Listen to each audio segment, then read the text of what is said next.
Mail Call, one big package of words and music and laughter delivered to you by the stars from whom you want to hear. In answer to the request you send to Armed Forces Radio, Los Angeles, USA. You know, friends, lots of Hollywood stars become so famous that they're referred to not by their name, but, well, you know, like Frank Sinatra's called The Voice, Marlene Dietrich is known as Legs, Betty Gable is known as The Body. Well, tonight we bring you the man who is known as the Bob Hope.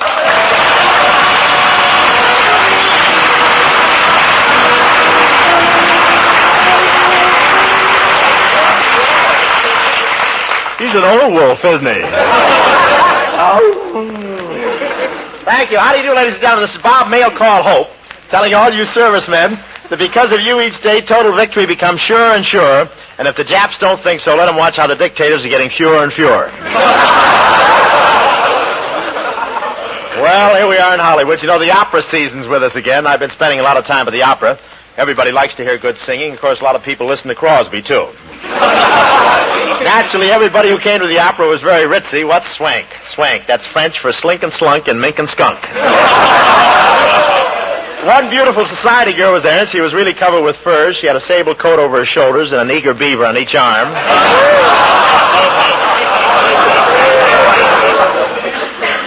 Frank Sinatra came to the opera, too. He started walking there wearing a big black opera cape. Suddenly a wind came up, and the next thing he knew, he was a dark cloud over San Diego.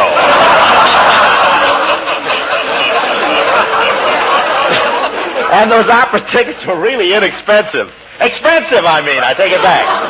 I walked up to the window and took out a $1 bill. George Washington took one look at the price and said, I think we better get Abe in on this deal. When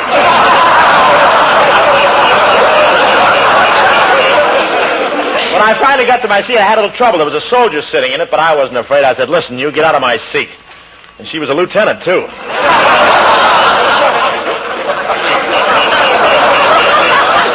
It turned out to be a lovely seat, though, right between Rita Hayworth and Ann Sheridan. Every few minutes, I had to turn the cooling system on and turn me off.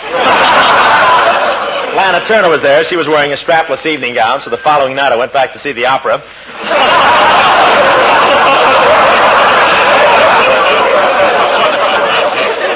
I just got that.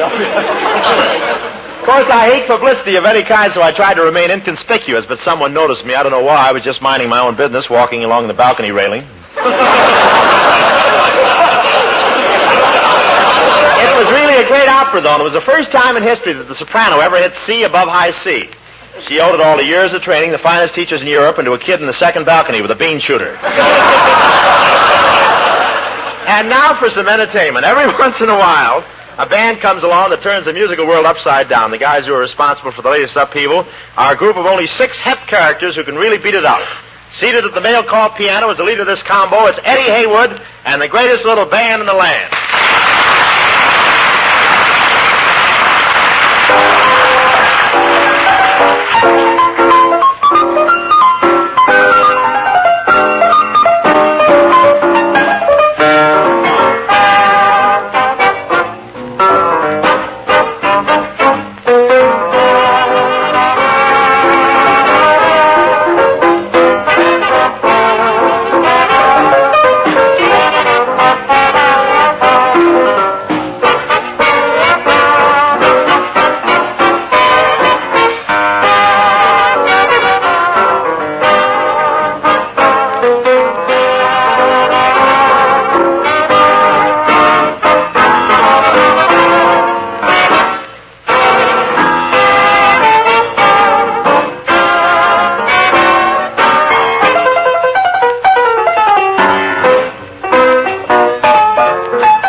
you very much, Eddie Heywood. And now Mail Call takes a great deal of pride in welcoming its next contributor. He's one of Hollywood's truly great stars, a wonderful guy and a favorite with every single one of you, Clark Gable.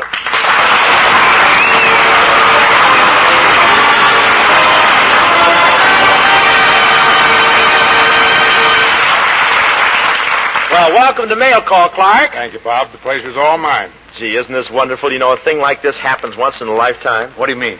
Well, after all, the two handsomest men in Hollywood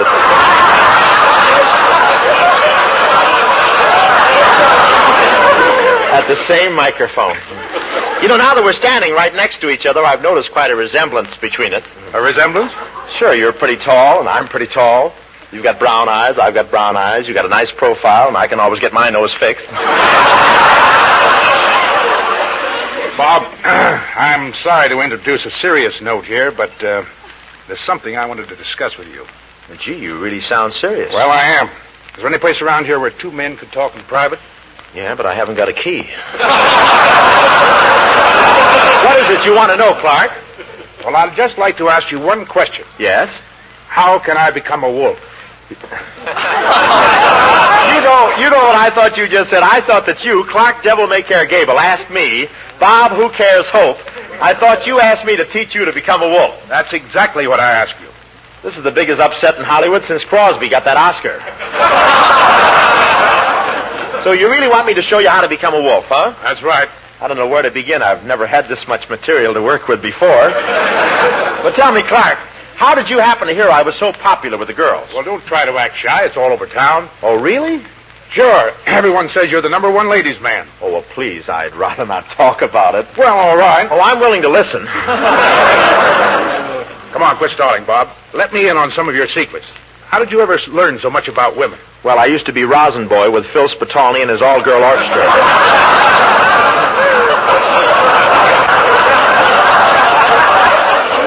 But I'll be glad to give you any tips I can, Clark. Well, I'd appreciate it, Bob. Well, in the first place, there's a new trend. Women don't go so much for that rough, tough approach now. They don't? No, now they go for the Frank Sinatra type. It used to be love 'em and leave 'em. Now it's kiss 'em and collapse 'em. Well, I guess I could become a little gentler. And another thing, you might try being a little more sophisticated. Well, but, Bob, I thought I was sophisticated.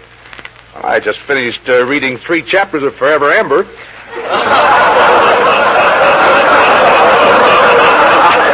I started reading that, but gee, no pictures. Bob,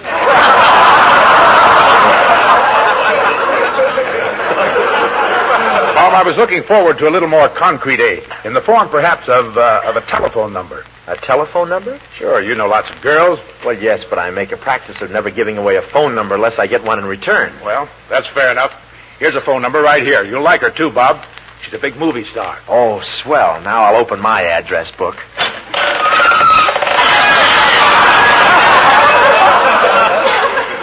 Don't get around much anymore. Now let me see what names I've got here. Say, here's one under the letter L. Lana Turner? No, Lana Crowdfinder, smaller firm. But I don't think you like her anyway. Oh, here's one. This is really swell. Is she beautiful? She's lovely, and here's her number. Great.